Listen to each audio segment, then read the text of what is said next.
You're hearing my voice now? I think I heard myself talking. Oh. I picked it up. Okay. Then it cut it off, whatever you just. There we go. Yes. All right. We're talking. We're coming.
Okay, starting for real this time.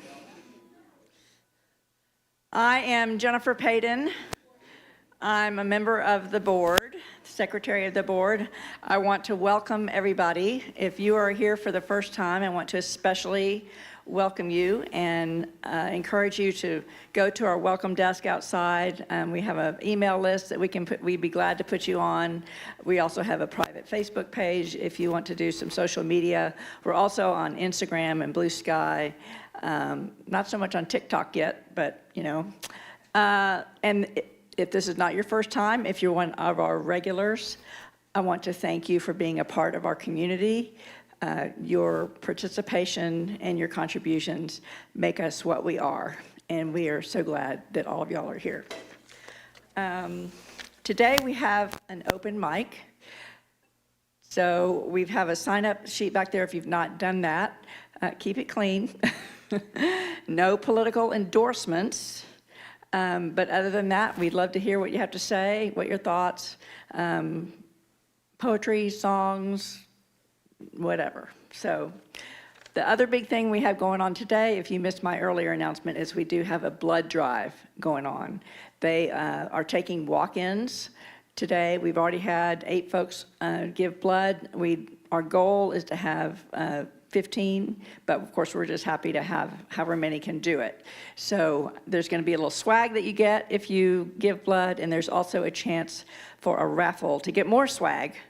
if you give blood. So that is going on today. We also have today is a bring your own lunch. So we will have potluck afterwards for everybody to hang around and socialize and like that. So let's see.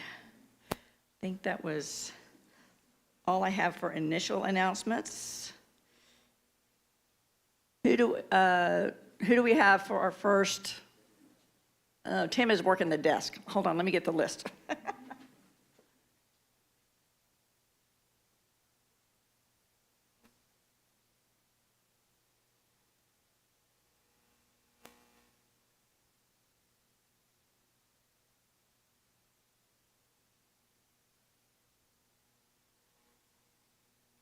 And when you do your contribution, just come on up here and use this mic.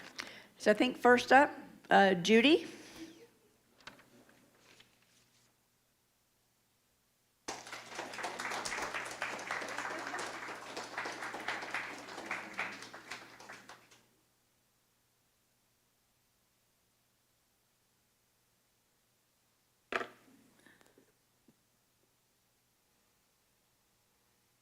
But now I can't see anybody.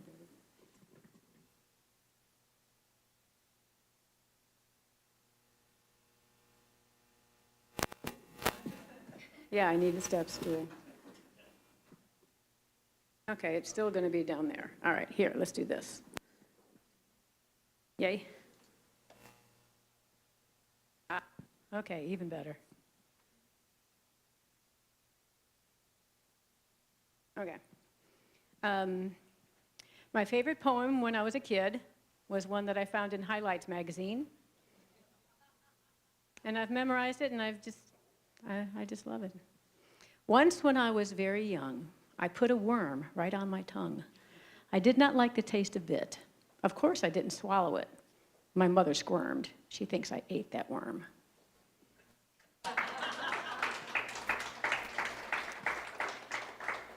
And then in my senior year of high school, in English class, the teacher announced that we were going to write poetry today. And I thought, oh, crap. We're going to write poetry. We have 40 minutes to come up with something. So I just started writing words. Poems are thoughts, and thoughts are words, and words are letters. But it's so absurd that letters, words, thoughts are easy to write, but it's poems that stump me, and they have no right to force creativity when I'm down in the mouth. Because even if I were to take a vacation down south to try to compose a limerick or verse, what I tell when I was back would be rather terse. So bother me not with this poetry rot.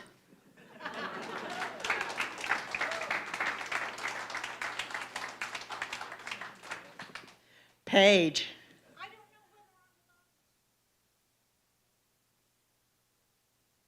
Oh, okay. Well, no, you just can't endorse people, but Jim says you're fine. Come on up. Here, hold on to this. You want to do this? I'm angry about something I read in the paper this morning, so I thought I'd read it. It's in the opinion section, and the title is, "They've Taken the Rainbow Crosswalk, What's Next?" I'll just read part of it. I think you all know that it was painted over. And it says, "We know the history because one of us, Ellen Cohen, who's one of the authors of this article, was darn, there's not enough light here." And I didn't memorize it. So I'm going where the light is. One of us helped to pay for it. Okay, we must write about, oh, this is terrible, I can't. We could write about oh, you're my savior. Okay, we could write about the increased safety that high visibility painted crosswalks provide.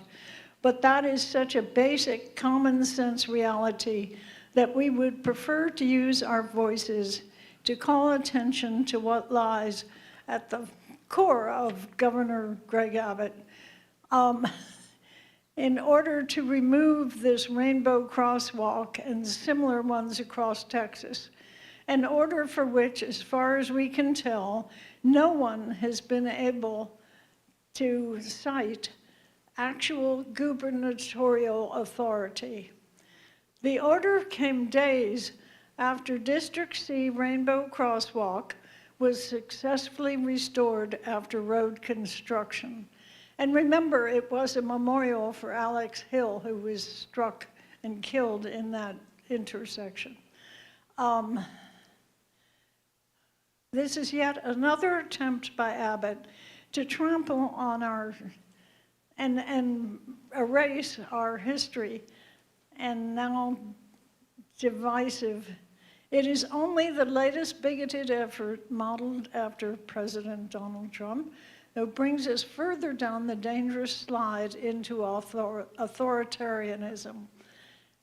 The question we must ask ourselves is, what will they come for next?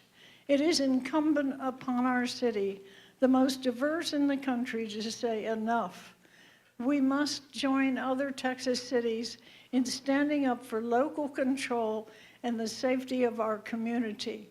We must reassure, not through words, but actions, our residents who are being targeted by the present administration. Some have said it's just paint. It is not. It's so much more than that. If you think it is, then would you please ask the governor why the hell he is wasting time obsessing about paint. Last year was the deadliest year on Houston roads. A large portion of these deaths are on the Texas Department of Transportation's freeways in and around Houston. If Abbott is concerned with road safety, why not focus on what is killing Texans and stop with the petty points in this egregious affront to local rights? Texans are being challenged with rising grocery prices, skyrocketing home insurance rules. The list goes on. Far too many neighborhoods are at risk at flooding and extreme weather.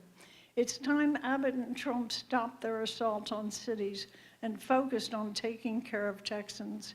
It's time we Houstonians speak up and stand up for one another. It's incumbent upon each and every one of us. Fly your flags proudly and make sure that your neighbors can do the same. This is by Abby Kamen and Ellen Cohen. I don't know who gave Metro the authority to paint over the crosswalk. I haven't figured it all out yet. If anybody else has, please tell me. But I think we should all thank them for writing the article.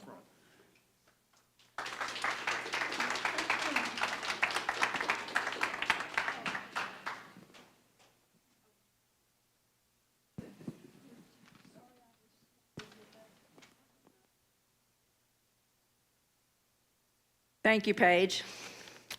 I'm going to go next. More poetry. I know Jim loves that. This is a poem by Henry Wadsworth Longfellow, who was a man of his time, just saying. It's called A Psalm of Life.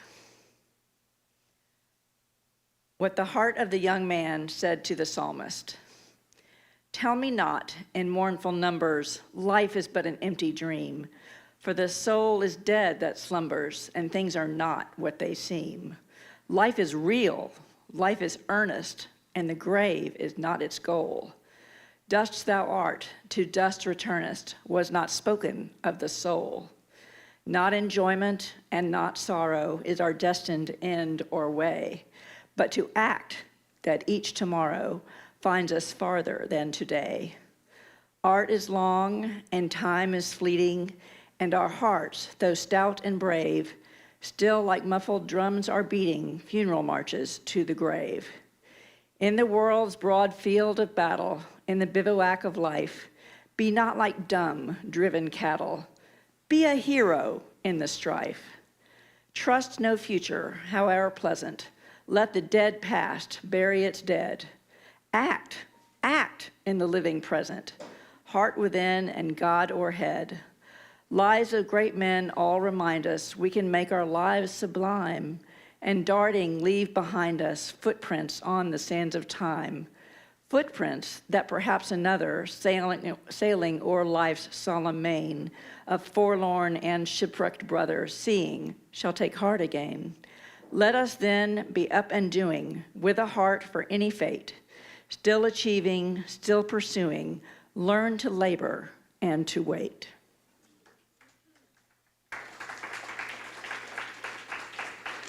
Andy.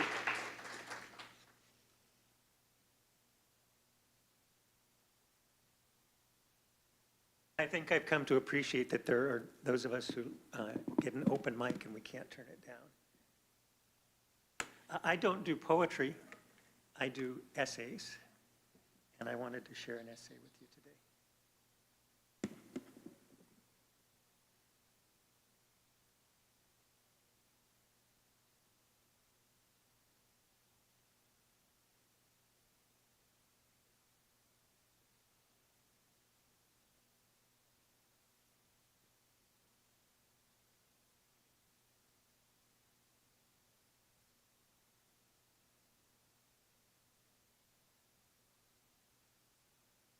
Is it on? Yeah, it's okay. Okay, is there anyone here who has not been to the Rothko Chapel?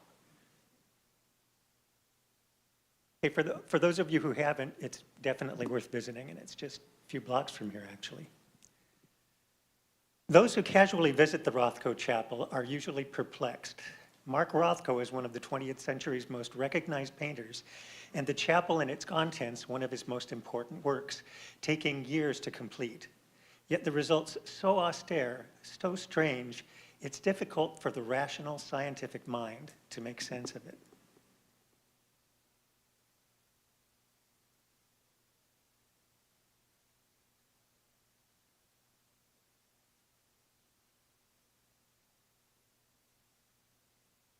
The building itself is made of plain, windowless,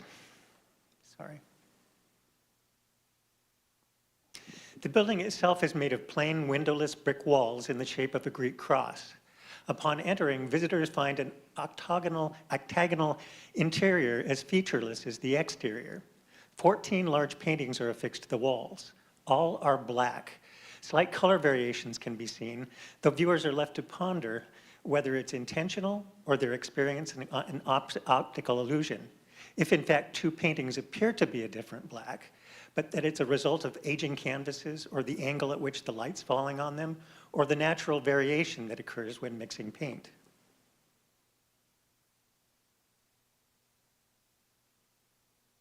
And the visitor can't help but ask, what does it mean? What did Rothko intend? Art historians can point to the important influences that shaped the artist, to Nietzsche's Birth of a Tragedy and Matisse's Red Room. They can point to Rothko's growing belief in the transcendence of his work and the bouts of depression that ultimately led him to take his life. They can use their knowledge of art to hypothesize what Rothko's intentions were and whether he achieved them. Yet all works of art ultimately stand on their own, a fact especially true of those by Rothko, who in his later years ceased naming or even discussing his creations. Confronted with the dark meditation he set before us, we're left to make of it what we can, if we choose to make anything of it at all. Science and art are vastly different in their aims, and to approach science the way artists approach art would be wrong. Science thrives upon verifiable theories. Art trades in creative expression and the experiential feelings it awakens. Yet artists are willing, I'm not quite sure what's up. Yet artists are willing to embrace something that causes scientists great discomfort: inexplicability. For scientists, the inexplicable cries out for explanation. Artists understand the inexplicable is inescapable. Boy, I don't know what's up. As someone who's made a living plying my technical skills, I revel in the degree to which we've come to understand the world around us. Yet the older I get,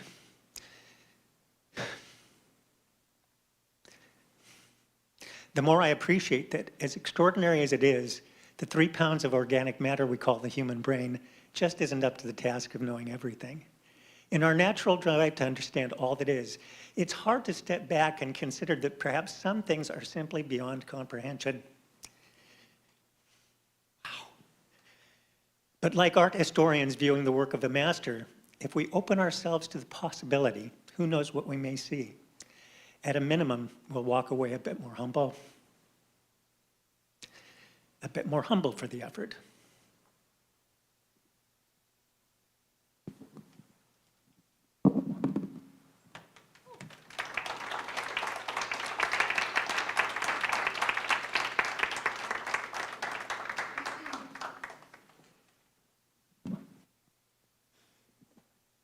Thank you. And next we have Eric Schmidt.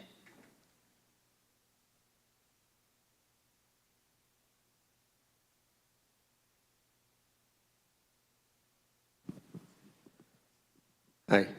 So last week I talked about genetic testing, and I wanted to add an addendum to that. So we talked about all the sorts of varieties of tests that are out there, but there's a really important caveat to add to that, and that's what happens if you get a negative test. So let's say, for the sake of picking something common, breast cancer or colon cancer gene running in your family. And so you know what the mutation is that's running in your family. You decide you're going to get tested. And the test result comes back negative. You don't have it. That's great. You've dodged a bullet. Okay? Does not mean you're at no risk.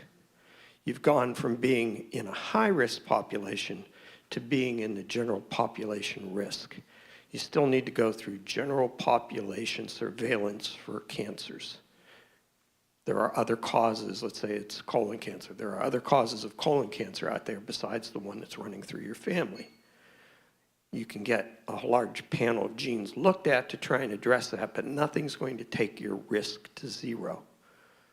What a genetic counselor will do is look at the detection rate for what percent of the genes that were looked at, what percent of cancers do they explain? They can calculate a post-test risk for you. And you may, in fact, be at a lower risk than the general population, but you're not going to be at zero risk. And so I want you all to keep that in mind, is that if you get a test and it comes back negative, it does not mean don't get regular health care surveillance. Thank you.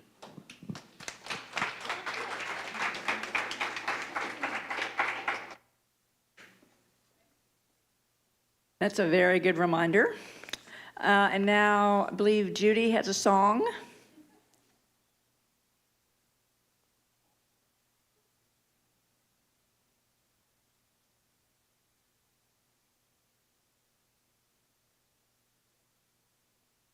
I have two. Do you want the happy song or the sad song? You want both? Okay, I'll do the sad one first. This one's by Joni Mitchell. And so once again, my dear Johnny, my dear friend, and so once again, you are fighting us all. And when I ask you why, you raise your sticks and cry, and I follow, my friend. How did you come to trade the fiddle for the drum? You say I have turned like the enemies you burned, but I can remember all the good things you are. And so I ask you, please, can I help you find the peace and the sorrow, my friend? What time is this to trade the handshake for the fist? And so once again, oh America, my friend, and so once again, you are fighting us all.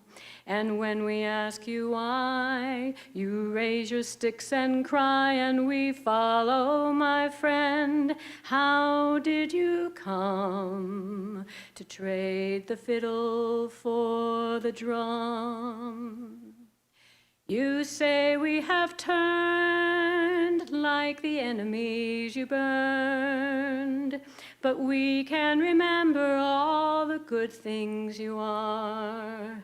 And so we ask you, please, can we help you find the peace and the sorrow, my friend?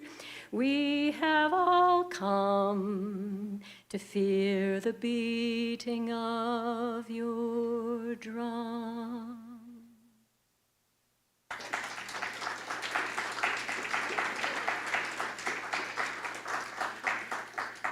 Alrighty, let me see if I can find the other one real quick.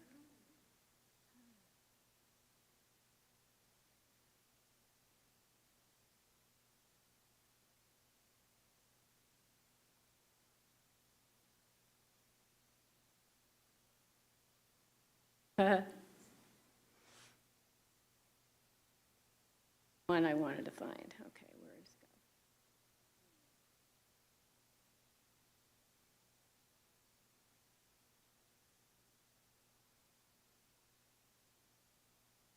Oh, come on, it's the first page. Because I have 437 pages of poetry and lyrics, that's the problem. Okay, there we go.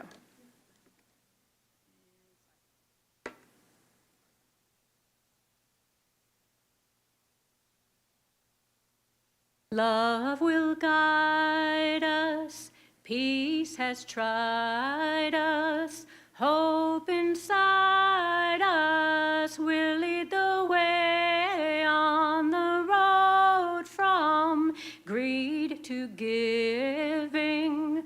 Love will guide us through the hard night. Imagine three-part harmony, but you are like no other being. What you can give, no other can give to the future of our precious children, to the future of the world where we live. If you cannot sing like angels, if you cannot speak before thousands, you can give from deep within you. You can change the world with your love. Love will guide us. Peace has tried us. Hope inside us will lead the way on the road from greed to giving. Love will guide us through the hard night.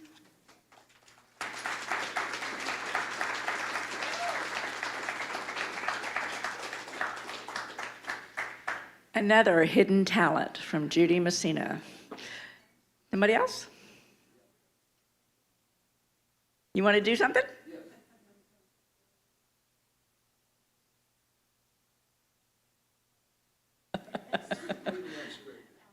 Okay, this is Tom. Yep, it's Tom. You want me to grab them? Yeah. I'm compelled, honestly.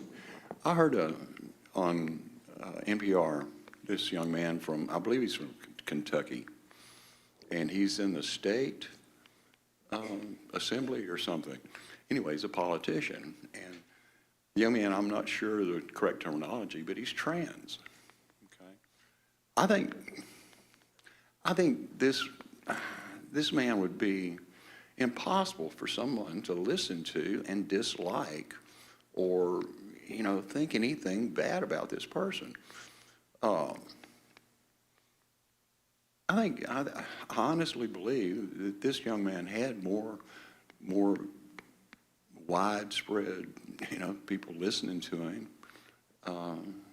that they would, it actually changed the way I feel like I feel about, bathrooms. We have to go there. Anybody that stands up and says there's only two is ignorant. They're just ignorant. They don't know, and they don't know they don't know. And I think this young man is exemplary. I don't know, did anybody else hear the interview? Nobody else heard it? The man's amazing. He's so good-natured. He's going to make a tremendous legislator, and he's a great speaker. I wish we could, if we could just say, binary or non-binary. Why get specific? I don't really want to know. I don't really want to know. And, I think we ought to leave it up to the binary women if they want to share bathrooms with non-binary people. Now, they're not going to be safe. I know they're not going to be safe in your athletic dorm gyms, so I think we ought to just let the people, decide. I mean, it's that I've also seen where now some places they don't even have men and women. They just have 2 bathrooms. Just like use whichever bathroom you want to. That kind of makes sense. There's no signs. You just go in wherever you want to. Now, do we really need to be worried about children? I don't know. I mean, maybe we have bathroom monitors in school. I mean, you got some little guy, whatever. I mean, we make accommodations for other people. And I think whenever we start talking about something like this, most people are projecting. They're projecting. Like, I know I'm not like that, so I don't, right out of young. But anyway, I was compelled to say this tonight. I mean, just be good people. Be good people, listen to good people. It's not that hard. It's really not. I don't think it should be. I mean, it might be nice for my son, to find out early that there's people of different ilks. We have every single person they tell us is actually different. We've got different hormones. It was clear to me when I was a little kid that, some little girl is tomboy, some, young kid is, a little effeminate. Maybe he has, back during the day, I just thought, well, he was raised by sisters. I didn't have any sisters. So anyway, I'm just kind of free-forming out there. But this is much too big. It's not that big a deal. I don't understand why people, except other than they're projecting.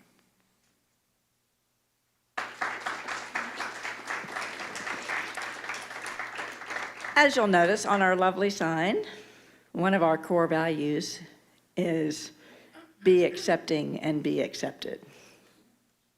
So I think that's what that was all about, right there. Just be accepting and be accepted. I will remind you all to look at all of our core values. So anybody else? D?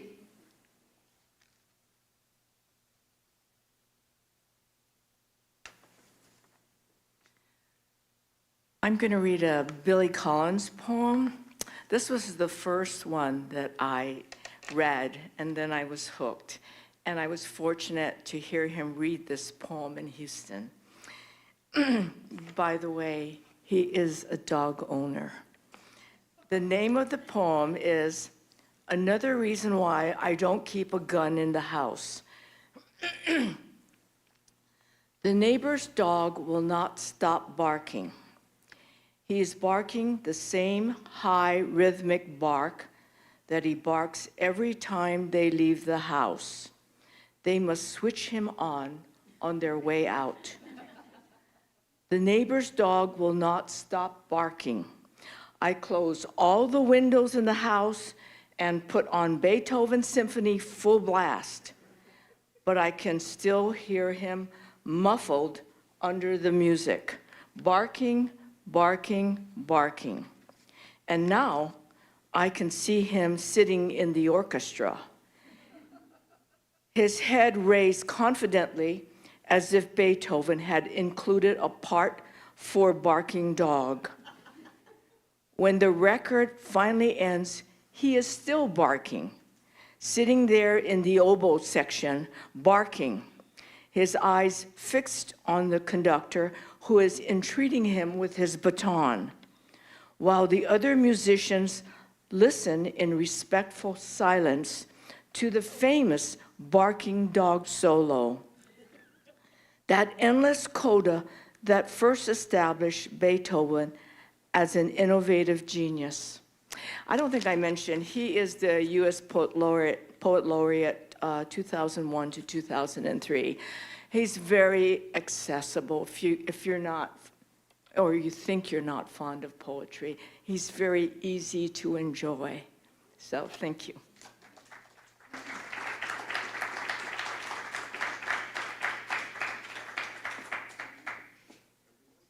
Sure. Eric again.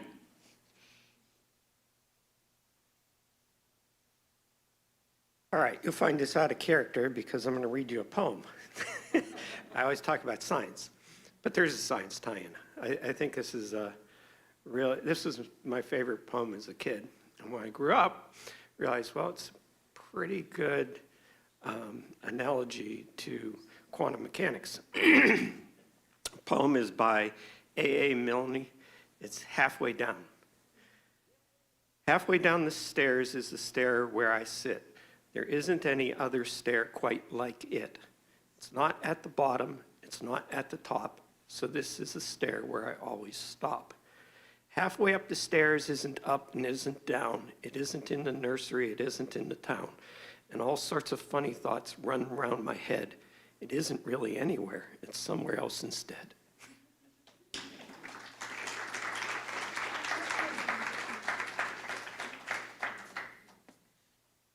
Okay, anybody else? So, one. All righty, come on up. Oh, and Paige. Oh. I want to just back up, Tom.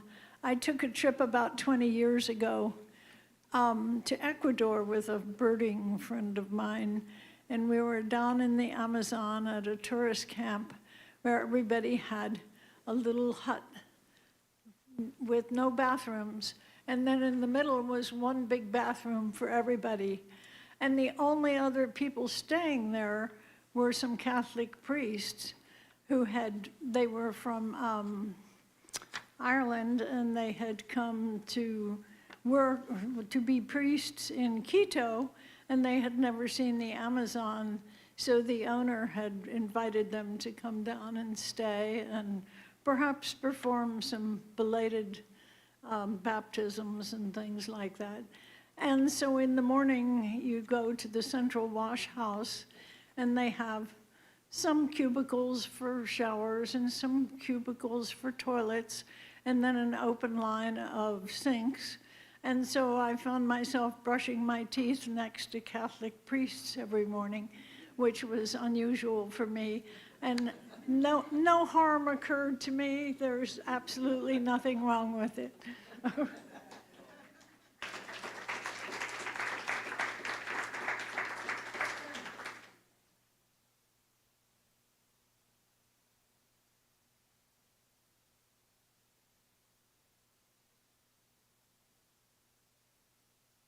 This is one of my mom's favorite poems.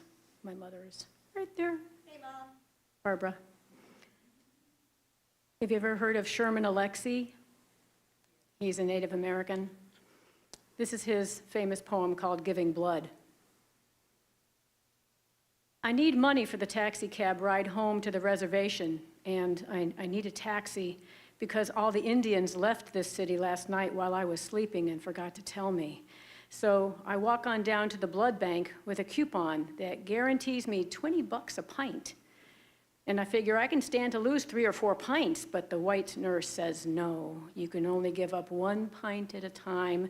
And before you do that, you have to clear our extensive screening process, which involves a physical examination and interview which is a pain in the ass, but I need the money. So I sit down at a wooden desk across from the white nurse holding a pen and paper, and she asks me my name, and I tell her Crazy Horse.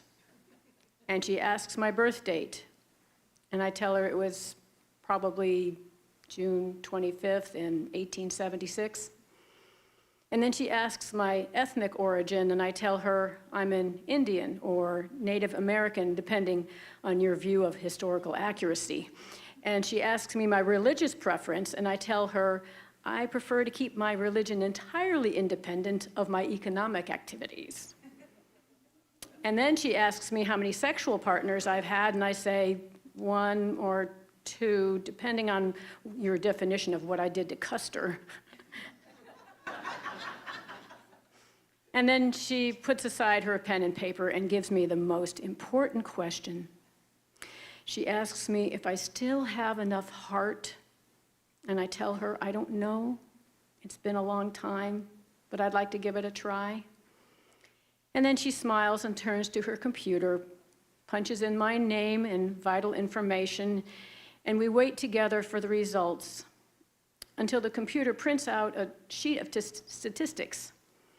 And the white nurse reads it over a few times and tells me, I'm sorry, Mr. Crazy Horse, but we've already taken too much of your blood, and you won't be eligible to donate for another generation or 2.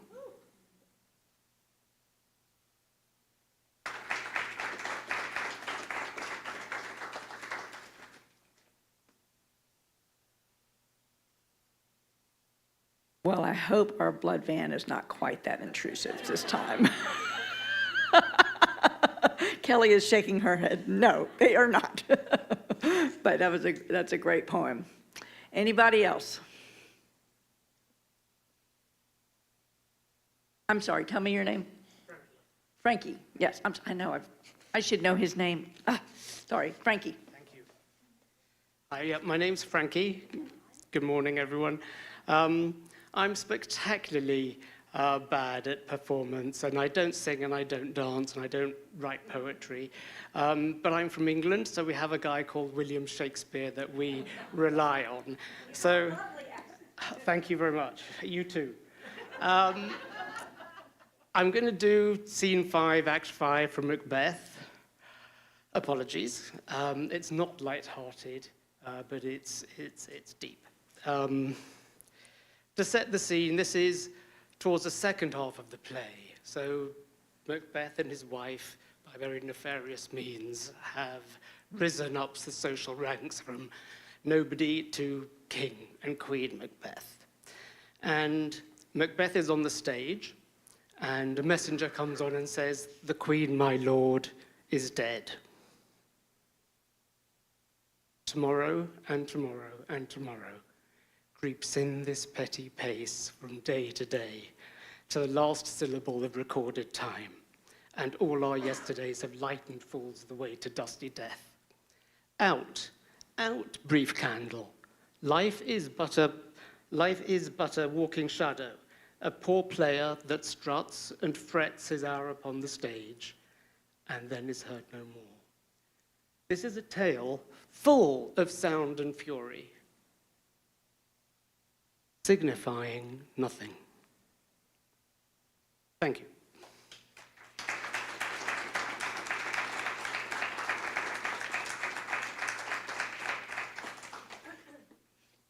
Anyone else?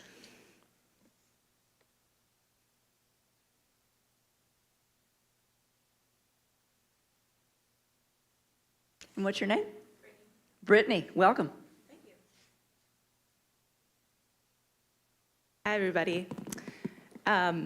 So one of my new hobbies is competitive punning.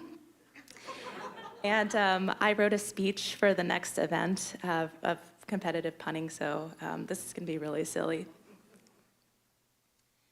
This is the story of an all-canine scooper group, the Subwoofers. Although several dog bands achieved commercial success, such as Fur Fighters, Metallica, Howlin' Oates, and the Beagles, none were quite as sensational. That is, until the rise of solo artist and pop icon, Frizz Beyonce. Anyway, the Subwoofers first topped the charts with the single, Can't Stop Retrieving, from their second studio album, Vet Sounds. They also went platinum with their Christmas hits, Bark the Feral Rangy Thing, Sniffing Around a Christmas Pea, and Tinkle Bell Rock. Known for their use of Chihuahua guitar pedal and Corgi keyboard, they often collaborated with jazz legends Chuck Mangione and Kenny G. Their bassist, Paul McCartney, was quite fetching and a real treat personality-wise, but unfortunately their lead singer, Good Boy George, was a bit of a heel. He would drink an entire growler of beer during practice and chew out the rest of the band for the slightest reason. Much of the credit goes to their talent, agent, and manager, who would never lead them astray. In fact, he kept them on a tight leash and gave them helpful pointers. However, the band's biggest problem was Yoko Bono, Mick Wagger's husky girlfriend. At first, she seemed like a great dame, but she turned out to be terrierable. She got the whole band into psychedelics and gave 2 of the band members hepatitis. Eventually, she was arrested for white-collar crimes. Good riddance, what a bitch. After that rough patch, the band never fully recovered. Although the Subwoofers lapsed into obscurity, they made their mark in our hearts and on our lawns. Thanks.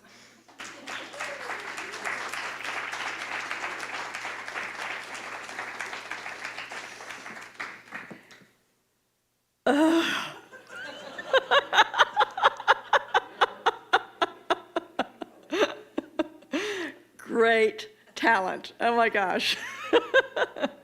Okay, so I am once again so impressed by the thoughtfulness, talent, passion that our group has. Like, y'all are just amazing. So thank you so much. Does anybody else have anything? So I think we're going to take a short break, and then I'll come back with some announcements. And then we have lunch today, so just feel free to hang around and visit and talk. And so I'll give you about 10 minutes, and then we'll be back. Thanks.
Okay, folks, grab a seat.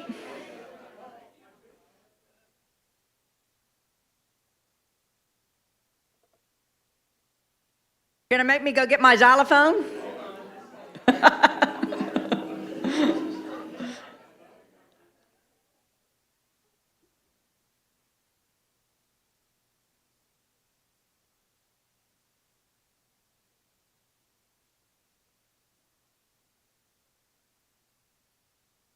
There we go.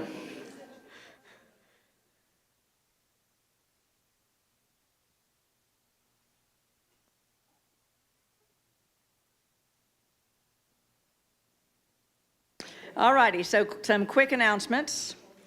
I would like to, our Terry Ismer, one of our community members and a board member, is a theater teacher at a private school out in West Houston, Houston Christian Academy. They do wonderful shows, and they are putting on a show of high school musical.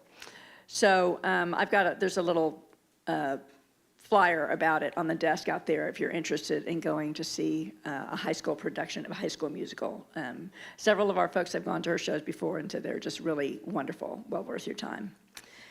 Don't want to plug her. Also, we have elections. So early voting is going on right now through next Friday. And then election day is Tuesday. Sorry. This Friday. I'm sorry. That's what I'm thinking. That's coming up Friday, which is the next one coming up. Well, so Friday the 31st, Halloween is your last day to early vote. And then November 4th, which is a Tuesday, is the actual election day. So there are some school board seats that are up. Houston has some city council seats that are up. There's some state reps. And 17 proposed state amendments. Because why not? So, of course it is, because we do everything bigger. So there are various sources to go look up, the different Constitution amendments. Secular Houston has their slate of endorsements and, their recommendations. You can also go to Texas Tribune and the Houston Chronicle to find out about the different amendments and who all's running and all that kind of stuff. So I know, like I said, y'all are a thoughtful group, so everybody's gonna study hard so that when you get into the voting booth, you know what you're doing, so. Yeah, you can print out, you can't take your phone, you can take your phone in, but you can't use it. But, yeah, you can print out, you can go to Harris or whatever your voting county, your voting entity for your county, and usually print out a sample ballot, which will just have the elections that concern you and your address. And then you can print that out and mark your stuff, and then you'll have it all ready. So when you go vote, all you have to do is look at it and, make your selections that way. So it's I did that this week, and it was very easy. I just had it all marked out for myself and looked at it, and I was done in 5 minutes. So elections, Terry's show. Next month, the lunch bunch that meets on Thursday, we're doing a change. We're changing restaurants, just saying. We're gonna meet at Cafe Express in River Oaks. So it's the second Thursday of the month at 1:30 at Cafe Express. We're trying to find a place that's more quiet. So we hope you'll join us if you're able to for that. So now we're down to more serious stuff. So we meet on Sundays like churches, but we don't have an organ and we don't have vestments. We do, however, have to pay for rent for this room and for our childcare room kids' room, not allowed to call it childcare. And we don't pay our board members, so we're very volunteer-driven, but we still need funds. So whatever you can put in our hat back there is very helpful. We also like to encourage recurring donations. Because here's a little reminder that when you don't come, or you're out of town, or you're sick, our expenses don't stop for that month. We still need a contribution or donation in order to make our expenses every month. So recurring donations really help with that, because if you're not here, we get something. So if you are able to do that, that would be super great, and Tim would just be thrilled to take your information. There is a QR code at the back to help you do that if you have not already. So I would just...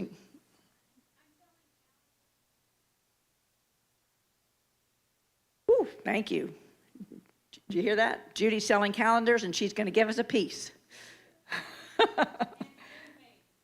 And she's a beautiful artist, so yes. So talk to her. So that is that part. Oh, yeah, blood drive's still going on. Still have swag to give, still have raffle tickets. So please, if you're able to do that. And then you can come and eat lunch. So we have lunch. So if you're feeling a little faint after losing a pint, come on back here and we'll top you up. Not with blood, but you know.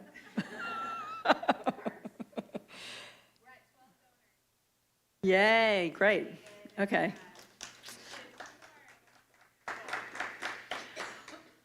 All righty, I think that is it for today. If y'all are staying for lunch, if you would help us, we have to move the chairs around and put tables up and all that kind of stuff.